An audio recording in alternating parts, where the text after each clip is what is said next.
உலக தந்தை. உலகமே இவர் தான் வணங்கிட்டு இருக்கு. உலகத்திற்கே படியளக்கும் ஒரு பரமசிவன் நம்ம தந்தை. இவர் தான் நம்ம எக்கணமும் வணங்கிட்டு இருக்கோம்.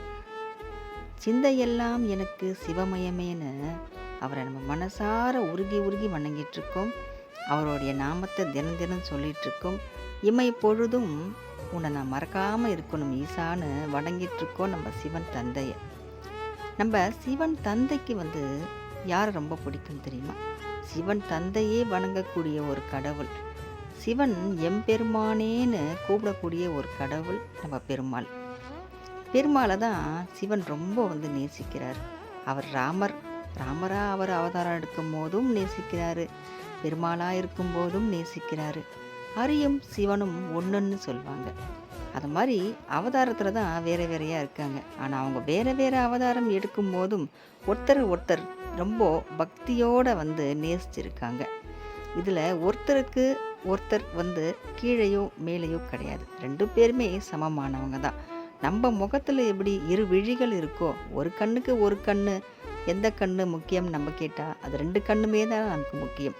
2 கண்ணுமே சேர்ந்து ஒரே காட்சியை தான் நமக்கு கொடுக்குது. அதே மாதிரி தான் நம்ம சிவனும் ஹரியும், நம்ம பெருமாள் தந்தையும் சிவன் தந்தையும் 2 பேருமே உலகத்துக்கு ஒரே நன்மையை தான் செய்கிறாங்க. 2 பேருமே 2 கண்களாக இருக்கிறாங்க. நமக்கு பார்க்க நமக்கு இந்த பக்கமும் ஒரு பாதுகாப்பு, அந்த பக்கமும் ஒரு பாதுகாப்புன்ற மாதிரி தான். நம்ம வாழ்க்கையில் எப்போவுமே நம்ம தடுமாறி போகாமல் இருக்கிறதுக்கு நம்ம 2 தந்தைகளும் ஒரே தந்தையாக இருந்து நமக்கு வெளிச்சமாக இருக்கிறாங்க இன்றைக்கி. அதனால் சிவனுக்கே பிடிச்ச தெய்வம் யாருன்னு கேட்டிங்கன்னா அது பெருமாள் தான். சிவன் வணங்கக்கூடிய தெய்வம் பெருமாள் தான். நிறைய பேர் சிவனை வணங்குறவங்க பெருமாளை வணங்க மாட்டாங்க, பெருமாளை வணங்குறவங்க சிவனை வணங்க மாட்டாங்க. இது என்னமோ ஒரு பெருசாக ஒரு வேறுபாடை கொண்டு வந்துட்டுருக்காங்க சில பேர்கள் தான். நான் எல்லாரையும் சொல்ல வரல, சில பேர்கள் தெரியாமல் புரியாமல் செய்கிறது.